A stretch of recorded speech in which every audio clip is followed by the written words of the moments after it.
De retour dans l'Africa Newsroom, notre invité, président du Congrès du Peuple, un parti politique congolais, M. Guy Toukoulou, est toujours avec nous, ainsi que nos éditorialistes Gracien Roukindikiza et Malika Chaya. Tout de suite, c'est le dossier du jour.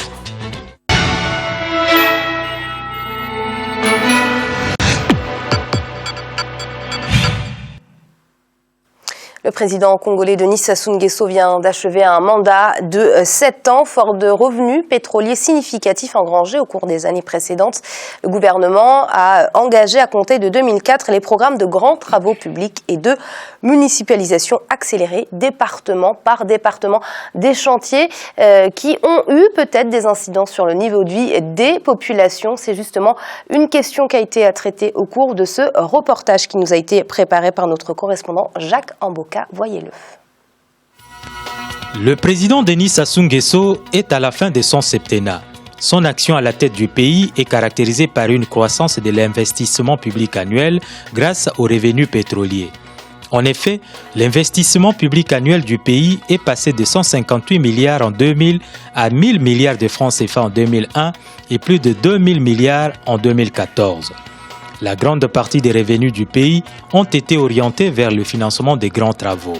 Ainsi, le gouvernement s'emploie depuis 2004 à la mise en application du programme de municipalisation accélérée dans tous les départements du pays et la construction des infrastructures.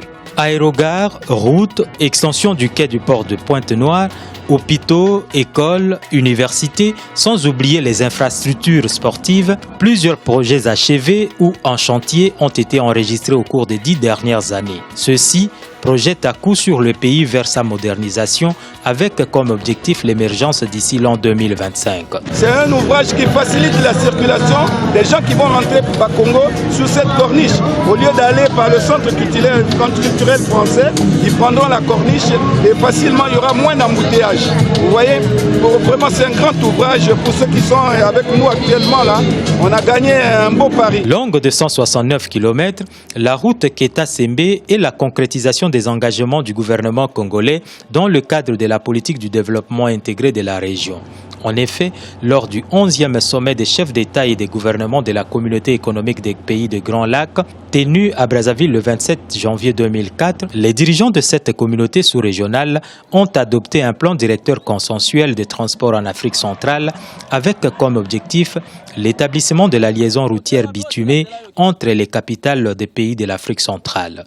Il s'agit progressivement d'aller vers non seulement l'unification du territoire tel que ça se présente, mais l'ouvrir vers les pays voisins et construire de manière harmonisée l'ensemble des infrastructures pour assurer un développement intégré.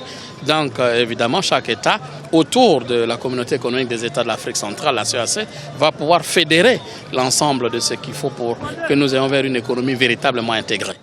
De Brazzaville à Pointe-Noire, en passant par Olombo, le gouvernement congolais a construit des aérogares répondant aux standards internationaux. D'environ 72 milliards de francs CFA, l'aérogare Antonio Agostino Neto de Pointe-Noire, inauguré par le chef de l'État Denis Sassou Nguesso le 11 octobre 2015, assure à ce jour le confort des voyageurs qui font la navette entre cette ville, la deuxième du pays, et les autres provinces. Vous connaissez l'aéroport de Brazzaville? Eh bien, Pointe-Noire et Brazzaville font presque jeu égal. Plus d'1 million de passagers. Évidemment, on ne peut plus traiter avec confort 1 million de passagers dans l'ancienne aérogare. Voilà pourquoi on a été porté à construire cette aérogare-ci, ce qui va permettre d'affecter l'ancienne au trafic local et ici ce sera le trafic international. L'engagement du Congo dans la construction des infrastructures sportives a été attesté par la réalisation des travaux du complexe sportif de la Concorde à Kintélé qui a abrité les 11e Jeux africains de Brazzaville. Un engagement pour le développement du sport dans le pays, mais aussi avec comme but d'offrir au continent des infrastructures adéquates pour son épanouissement sportif. Plus de 380 milliards ont été engagés par l'État congolais pour la construction du complexe de la Concorde et d'autres infrastructures sportives dans plusieurs arrondissements de la capitale et dans les provinces, faisant des pays l'un des mieux équipés en infrastructures sportives sur le continent. En termes d'infrastructures sportives, je suis ravi que le Congo ait pris l'initiative de donner à la jeunesse africaine toutes ces infrastructures. Il nous appartient maintenant d'en faire le bon usage et de pouvoir en assurer l'entretien. Je voudrais exprimer aux autorités congolaises, je voudrais exprimer au président Denis Sassou Nguesso la très grande reconnaissance de la famille de l'athlétisme africain. Dans son programme sur les infrastructures, le Congo s'est engagé dans la construction de plusieurs écoles et universités à travers tous les pays. Les projets phares dans le domaine de l'éducation et la construction de l'université Denis Sassou Nguesso à Kintele, dont les travaux ont coûté environ 240 milliards de francs CFA, sera dans les jours qui viennent inauguré et mis en service des étudiants congolais et de la région. Vous voyez bien que le Congo est un chantier. Donc, ce qu'il va continuer à faire, c'est poursuivre ces chantiers. Il va sous peu lancer l'université Denis Sassou Nguesso à Kintele. Vous voyez que c'est un vaste chantier de près de plus de 240 milliards. Donc, il doit continuer à suivre ces chantiers. De moins de 1000 km de routes bitumées en 2004 à plus de 3000 actuellement, le Congo a fourni des efforts remarquables en matière d'infrastructures. Dans le domaine de l'électricité, le Congo, qui ne disposait que d'une centrale de 75 MW à Mukukulu et celle de Djoué de 15 MW héritée de l'époque coloniale, possède à ce jour une centrale à gaz à Pointe-Noire de 300 MW, une centrale à Imbulu de 120 MW et d'autres encore en construction comme celle de Wesso. Dans le domaine de la santé, le pays s'est également engagé à la construction des hôpitaux généraux dans tous les chefs-lieux du département. Le plan de la municipalisation accélérée est en marche, accompagné de plusieurs constructions faisant du pays un grand chantier. L'ensemble des projets réalisés conforte le bilan du président de la République Denis Sassou Nguesso à la tête du pays et qui, selon la nouvelle constitution, peut se représenter pour un nouveau mandat à l'élection présidentielle prévue le 20 mars 2016. Gratien, un dernier mandat pour le président Denis Sassou Nguesso, riche en chantier, en grands travaux. Comment justement les appréciez-vous? D'abord, je ne dirais pas qu'il est sans paix parce que éventuellement qu'il va continuer. On ne sait pas comment ça va se passer, mais on voit bien que c'est dans le sens où il va rester. Il y a un pays qui est très endetté déjà, 54% du PIB, et alors que c'est un pays qui a beaucoup bénéficié du pétrole. Le pétrole avec un baril qui coûtait cher à un certain moment, plusieurs années, plusieurs décennies. Aujourd'hui, oui, il y a une baisse du prix du baril, mais en même temps, c'est qu'on peut dire le pays n'a pas beaucoup bénéficié de cette manne pétrolière, notamment on parle de l'électricité dans la capitale, il y a des délestages, l'eau, il y a des problèmes d'eau. Je dirais que c'est un pays, son bilan n'est pas vraiment très glorieux par rapport à ce qui se passe dans d'autres pays qui n'ont même pas les mêmes ressources. Je pense que pour moi, c'est un pays qui devait avoir aussi une grande croissance. On termine une année avec 1% de croissance. Ils espèrent 6% l'année prochaine, mais on ne voit pas éventuellement avec les infrastructures, mais ils n'auront pas de l'argent parce qu'il y a ce pétrole, le baril qui baisse et donc du coup qui se rapproche même du coût de revient de production de ce pétrole. Je dirais que plutôt il va y avoir beaucoup de difficultés les années à venir pour le pays et je pense que le pays n'a pas beaucoup investi dès le départ au moment où il y avait beaucoup d'argent de ce pétrole. Malik, et pour parler de la municipalisation accélérée, est-ce que c'est l'un des meilleurs chantiers que le président a initié?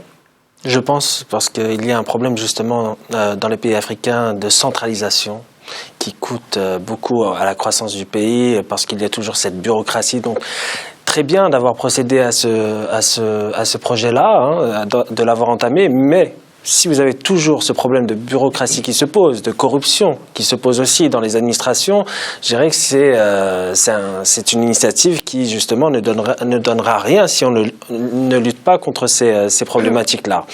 Néanmoins, effectivement, il fallait le faire parce que nous avons maintenant, dans un monde globalisé, de nouvelles façons de gérer les territoires. Il faut rapprocher les citoyens des administrations et je pense que c'est une bonne chose qu'a entamé le président Sassou Nguesso. Néanmoins, effectivement, le bilan est en demi-teinte. Il y a quand même, il faut souligner quand même un rôle diplomatique du Congo pour la résolution de certains conflits dans la région. Donc voilà, c'est très compliqué d'apprécier ce bilan dans le sens où il y a des choses qui ont été faites, il ne faut pas le nier, grâce à la manne pétrolière, mais le problème qui se pose actuellement, c'est est-ce que ce Congo-là va réussir à mettre en avant son potentiel agricole, qui est véritablement le vecteur de développement pour le pays. Il faut...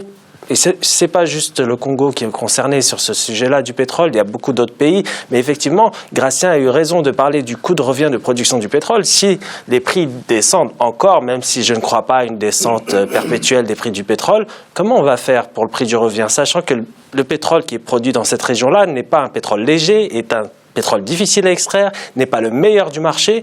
Et donc l'industrie pétrolière, là, est en train de prendre un coup dur dans le pays. Donc il faut rediriger les investissements publics vers d'autres secteurs de croissance qui peuvent être justement des relais de croissance importants pour permettre à ce pays de diversifier son économie. C'est inévitable. Gratien a aussi raison de dire, quand on voit les autres pays qui ont de faibles ressources réussir à entamer un véritable développement économique et durable, pourquoi pas le Congo ?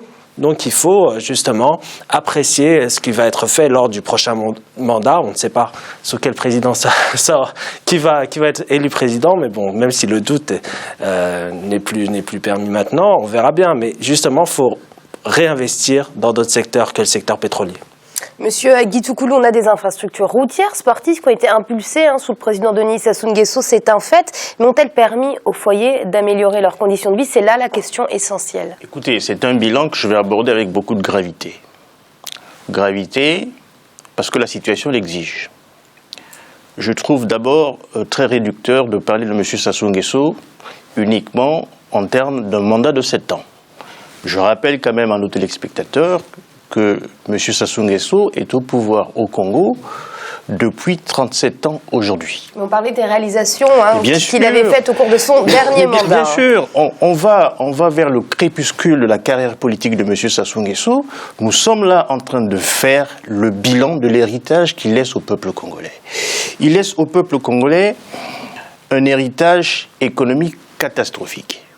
Une dette dont l'encours est aujourd'hui autour de 3 milliards 300 millions d'euros.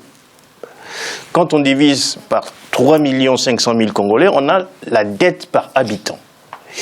Il laisse au Congo une dette qui a augmenté de 70% en 10 ans. En 2010, souvenez-vous, il a imploré toute la communauté financière internationale pour obtenir un nouveau levier économique au travers de l'initiative PPTE, qu'on l'a accordé. Aujourd'hui, le pays s'est endetté de plus belle. Je pense que M. Sassou Nguesso, c'est vrai qu'il a fait des investissements, mais avec quel coût? C'est vrai qu'il a réalisé des infrastructures, je m'en félicite, c'est pour le pays. Mais attention, ce que le peuple congolais attendait de lui, c'est d'abord la diversification de l'économie. Vous l'avez évoqué tout à l'heure. Parce qu'il a fonctionné en 37 ans sur ce qu'on appelle une économie de rente. On prend le pétrole, on le revend, on ne transforme rien, on ne produit rien. Et ça, nous allons en payer le prix le plus fort, le plus lourd, avec la fluctuation des prix du pétrole d'un côté et les difficultés de plus en plus nombreuses pour exploiter au large le pétrole congolais. Il laisse au pays aujourd'hui une jeunesse sans emploi. Il y a 34% du taux de chômage dans notre pays. Il laisse au pays aujourd'hui un tissu sanitaire catastrophique. Taux de mortalité 10 pour 1000. Taux de mortalité infantile 57,92 pour 1000. C'est énorme. Ce qu'on propose, nous, c'est d'organiser la nouvelle économie, la nouvelle structure économique autour de l'agriculture. En 1960, l'agriculture participait à hauteur de 27% au PIB. Aujourd'hui, avec M. Sassou Nguesso, l'agriculture a été ramenée à 3%. C'est impensable. Ce que nous voulons, nous, c'est que l'économie mette à la disposition de l'industrialisation du pays les facteurs de développement économique qu'on appelle le courant, l'énergie.